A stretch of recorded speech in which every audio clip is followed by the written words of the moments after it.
Doa wasilah. Apa doa wasilah? Ni doa wasilah. Lepas kita selawat atas Nabi, kita doa wasilah. Apa doa wasilah ni?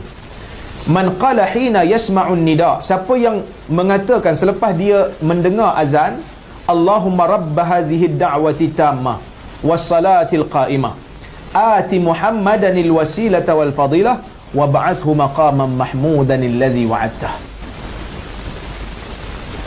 Okey? Itu lafaz yang sahih. Allahumma rabb hadhihi ad-da'wati tammah was salatil qa'imah ati Muhammadanil wasilata wal fadilah wa ba'athhu maqaman mahmudan alladhi wa'adtah. Itu lafaz yang sahih. Okey?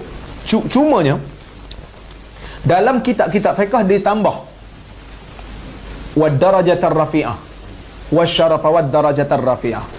Apa komen darajatar rafi'ah?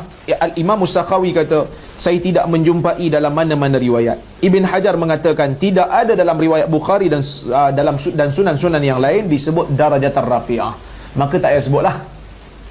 Kita sebut seperti mana yang Nabi ajar. Allahumma rabb hadhihi ad-da'wati tammah was salatil qa'imah ati Muhammadan al-wasilata wal fadilah wa ba'athhu maqaman mahmudan alladhi wa'adtah.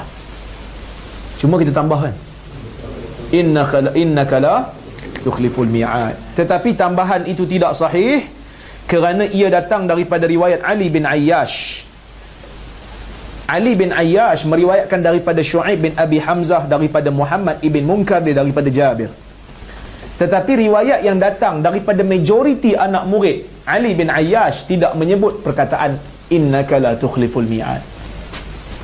11 orang anak murid dia tak sebut. Yang sebut semua corak seorang siapa? Muhammad bin Auf At-Ta'i, yang mana dia ni tidak begitu kukuh, maka tambahan dia dianggap sebagai tambahan yang mungkar.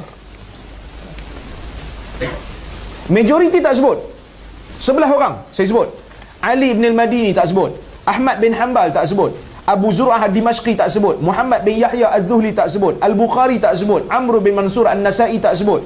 Muhammad bin Sahal tak sebut. Ibrahim bin Ya'qub As-Sa'di tak sebut. Musa bin Sahal Ar-Ramli tak sebut. Al-Abbas bin Walid ad-Dimashqi tak sebut.